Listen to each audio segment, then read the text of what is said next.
On the morning of September 11th, 2001, Rick Rescorla lost his life while saving approximately 2,700 people from the South Tower of the World Trade Center.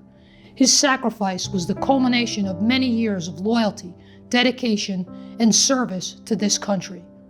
Rick's story of heroism does not begin on September 11th, and it does not end there either. Senate Bill SJR 88 will dedicate May 27th of every year Rick Rescorla Day in New Jersey. To commemorate this, I sat down with his widow, Susan Rescorla, and talked about her book, Touched by a Hero, to discuss the many fascinating aspects of Rick's life. This is the story of a true American hero.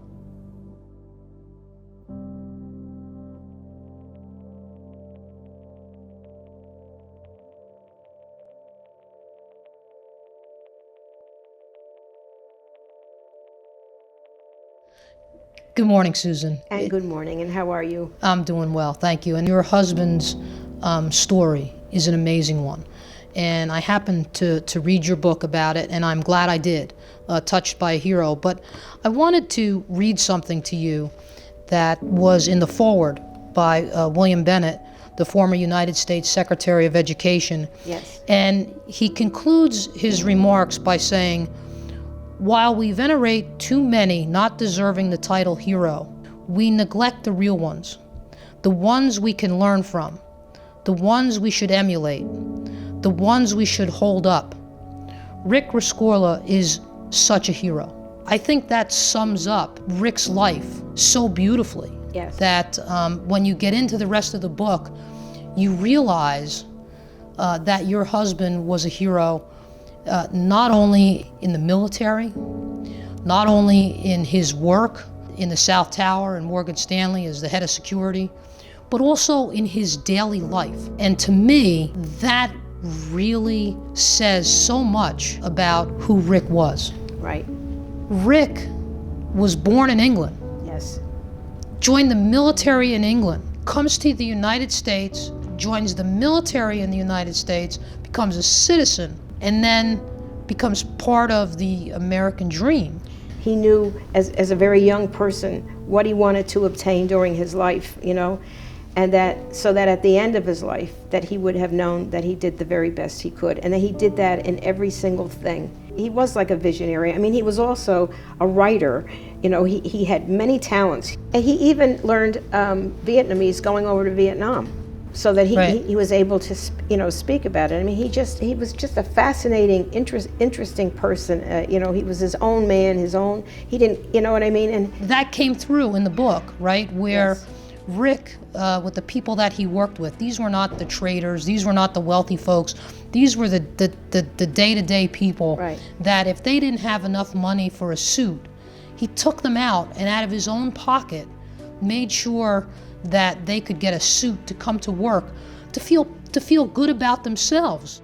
one of the things, if I can just deviate a minute, we both wanted to go to Santa Fe, okay? And we were very excited about going, and we were supposed to be gone 10 days. 3 days in, he gets a call from one of his people at Morgan Stanley.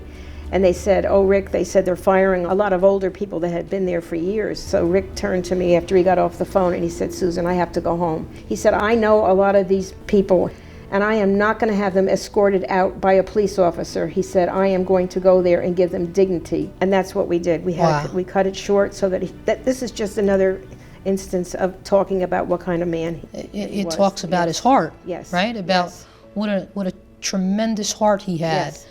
Tell me about how you met Rick. I thought it was fascinating how you happened to be out walking and this man runs by in bare feet. Right. What were you thinking to yourself at that point? Well, I was walking my dog, and he comes jogging by with bare feet.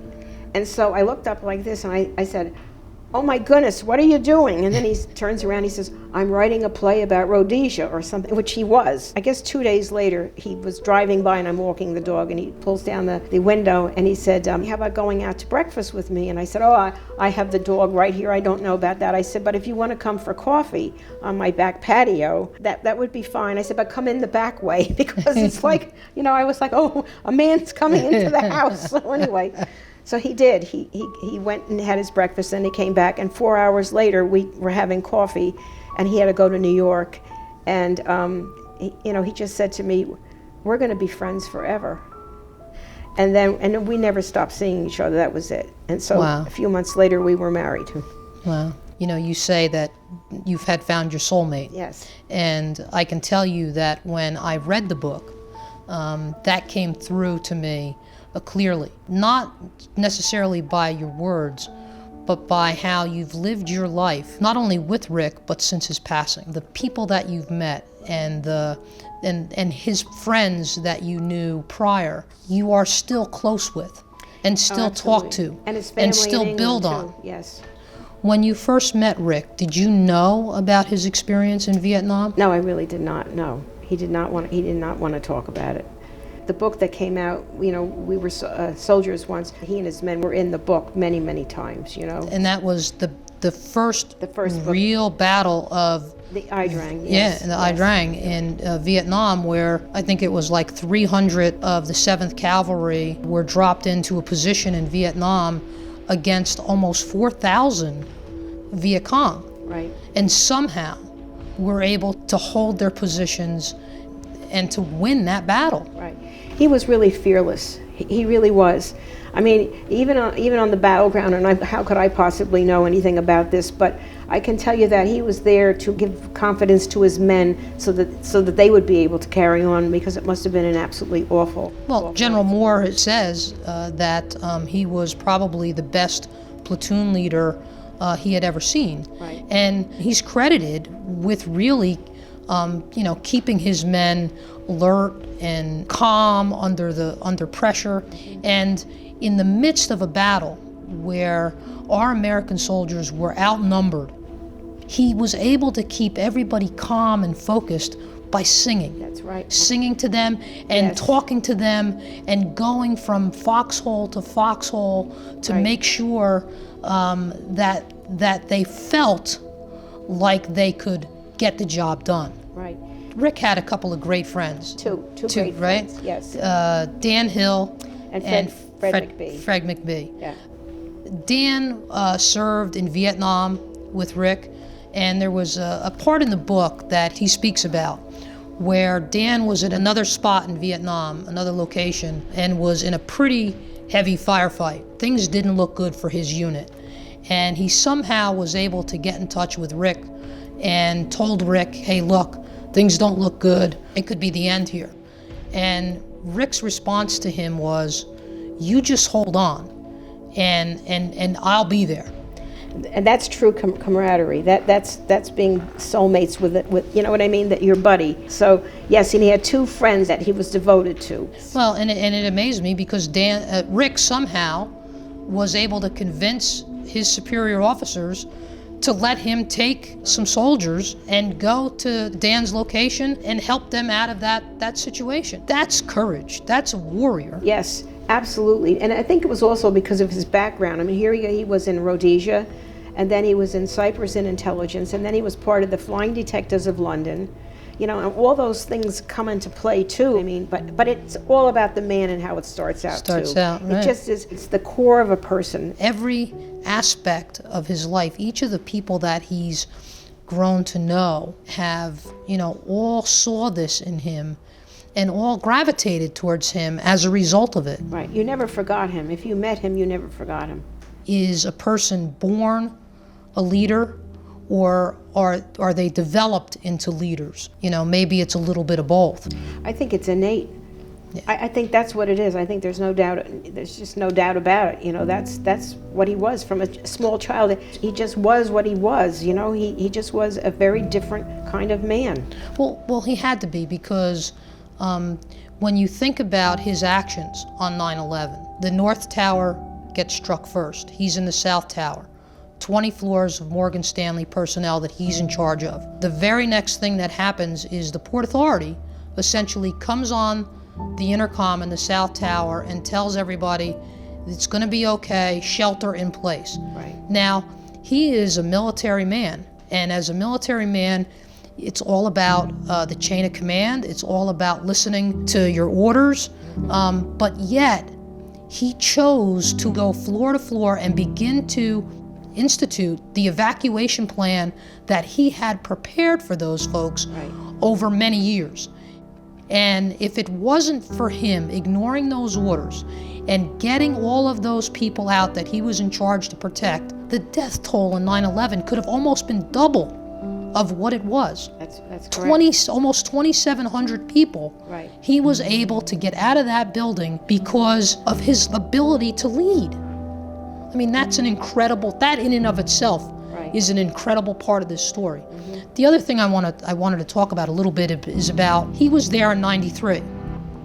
So he witnessed the bombing in the garage. Right. And it was after that that he began to believe that something else was going to occur. He actually even saw the potential for planes hitting both towers. He went so far as to contact his good friend, Fred McBee, Yes, who had a flight simulator program. And he had asked him to look at that flight simulating program to see if it was possible. That's right, and that's what he did. He had a small group of people that he would call upon and say, what do you think about this? Then he could put it all together, whether Fred was doing that or Dan was thinking this or that, you know. I don't think the man ever stopped thinking. I don't even know how he slept at night because, you know, he just had so many things on his mind.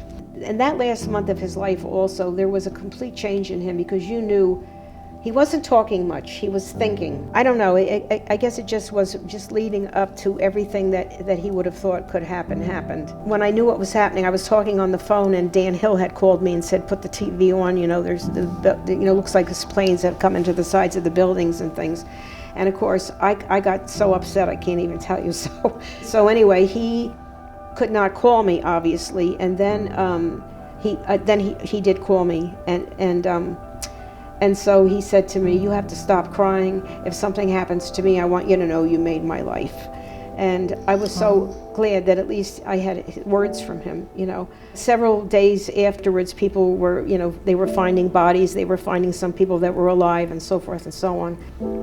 And then there was a number you could call the coroner just to find out if, you know, if they found anything. They had not, and this went on for several weeks, talking to the coroner and all that. And then the chief of police in Morristown was wonderful, and he had told me that there was a call made that they found something. Would you believe that they found his military card? Wow. A charred military card, and that is something that I cherish also. That to think that of all things that they would find is the charred military card, because you see, I never had a body. So I couldn't have any service. There were no ashes. There was nothing. And we're waiting for the certificate of death to come, and it says homicide. They were all murdered. And that to me was very, very profound. That most people don't want to hear that, or they don't want to know that. But when you don't have a body and you don't have any ashes, thank you God that the month before also, this man was telling me every single thing he wanted me to know, because he knew something was going to happen. And he kept saying to me, are you listening to what I'm saying to you? And I said, I'm listening with a third ear. He knew it all. And that day that he's telling me, are you listening to me? I went home and I wrote down on a piece of paper exactly what I would say if something happened to him. And that's what's carved into his memorial. And it's about him flying with the eagles. Oh, absolutely. Yeah. Well, they said that he was climbing to heaven. Yes. Right? Yes. I think it was either Dan or Fred that said in the book that dying in 9/11 the way that he did, in saving as many people as he saved, in continuing that fight to get up those stairs when the tower fell, on his way to heaven, so to speak, that would have been what Rick would have wanted. Absolutely, absolutely. People don't know this, but they actually somehow recorded him singing. Wow. And I have some of those pieces. Wow, that's amazing. It just was incredible how he would calm them down. Yes. You know, he was singing different songs and so forth and so on, and mostly Cornish songs, I think. But then, he did say, get the hell out of here and hurry up and get out of the building. But the most profound thing that he said was, today is a day to be proud to be an American, because tomorrow the world will be looking at you. Well, and he was absolutely right. One of the honors that was bestowed on Rick was the President's Citizens Medal. one of the highest medals that can be given by the United States. I was there at the ceremony. It was a very moving ceremony. I feel like I'm a very patriotic person, and I was a little bit embarrassed that I didn't know Rick's story till I got the invitation to go to the White House to witness that ceremony, to read his story, and then read this book. There were many people there who served in Vietnam. Some served with Rick. There were some from the Drang Valley. I believe there were 3 Medal of Honor, Congressional Medal of Honor recipients that came out of that battle. I got to talk to a few of them. I've got to meet you and talk to your family a little bit. Tell me, what did that mean to you that day? That meant everything to me, because I went down there knowing that, that in my speech that I wanted to not obviously thank the president for doing this, but I also wanted those people in the audience who I really handpicked, were the firemen and the soldiers and so forth and so on that that I've known for so long. And so that part of my speech was thanking the president, but also knowing that when we went back to the hotel to this dinner party, that I was going to honor all of them. And I was so glad that I did that, because they had said that in all these years they had never been acknowledged. And I'll tell you, I will never forget them. It was very nice to see the veterans and the military, active military personnel, and the first responders that were there. Yes. And you are so accurate when you say they are such a brotherhood and so patriotic. These are really the true American heroes, and we don't see them as often as we need to, because these are the folks that we need to emulate. These are the folks that have given their lives, not for themselves, but for others. All the first responders that were there at Ground Zero, day after day after day, That's right. Searching and hoping. And now it's time for America to remember them as well. That's exactly right, because that's what I was doing when I was there that night. I thought, they are going to know how much I love them and how much I respect them, and it made me feel good that they felt like that. And I just felt like it was an opportunity for me that I never would have had if I wasn't in their presence. And to this day, they are my friends. And I have met them many, many times over the years. Look at my life. I feel with the sadness, I have so much to be grateful for, because look at all these wonderful people that have touched my life. I don't have to mean I've been in their home or anything like that. But when they touch your life, like you're touching my life right now, that you keep that with you always, you don't forget. No, but this is why when you say that you were a soulmate of Rick's, this comes through because of the way that you've handled yourself and the courage that you've had, and the fact that you've touched so many lives now, and that you've made a difference in those lives and stayed friends and close with the people that Rick was friends with and that you were friends with before he died. I just don't think you should forget people who have touched your lives, Even if you just talk to them once a year or whatever, I think that it's important that people know, hey, I love you. I often say that even in the political world, where there seems to be such division nowadays, there is more that unites us than divides us. The problem is we get too focused on what divides us and forget about what unites us. Exactly. I often think about the days following 9/11, and when you left your home and you saw all of the flags flying, Yes. right? Yes. And all of the people coming out to donate, to do things, to volunteer, young men that were leaving their careers and joining the military to defend their country. And when I think about that, and then I think about the years later as it was slowly lost, Yes. I think, my gosh, why couldn't we have kept that patriotism, that united feeling of everyone together? Do we need to have a national tragedy to bring that back? What a shame that is that we aren't able to keep that going forward. And that's something that I think we should all strive for. One of the things that I found after I read the book was thinking to myself, have I done enough? And that's why I suggest that each senior high school seniors should be required to read this book. Yes. Because we have students that are graduating today that weren't alive on 9/11. That's right. Right, that didn't live through it. You do come away saying to yourself, am I the best that I could be? If you live your life like that, and if you say to yourself each day, as Rick did, Right. have I done enough? You know, am I the person I should be? That is an amazing life, that anybody that can live their life like that and think about that each day. Have I done enough? When you go through life and everything in the beginning of your life is wonderful and so forth, and then suddenly you have challenges that you never thought you would have in your life. There were some times when I thought, oh my God, I'll never get out of some of the things, you know, that were challenging for me. And then somewhere God said, okay, it's your time now. And so that I realized that I didn't have to do anything, that it just comes to you. It comes here, and then you go here, and then you go here, and then you go there. And I think that's something that I learned that's very important to me. And that's why in my speech in Washington I said that it wasn't supposed to happen overnight that he would receive this wonderful medal. It was because I had to know him more in death than I did in life. Your courage, your husband's courage, and what he accomplished in his short life, and the souls that he touched during that time period is an incredible story. And I am so happy that you have continued to bring his story to the people, not only of this country, but to folks around the world, because that's what America is all about. That's right. Thank you so much. Thank you, thank you. Thank you. I'll let him steal from men. Carry on.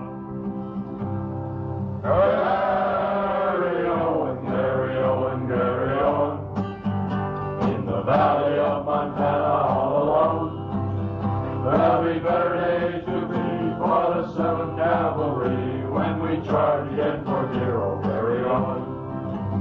Though outnumbered and surrounded, Sergeant Flynn, recall was not sounded, Sergeant Flynn. Men of Custer's cavalry, you wrote your history by death without dishonor. Carry on. Carry on, carry on, carry on. In the valley of Montana all alone. There'll be better days to be for the 7th Cavalry when we charge again.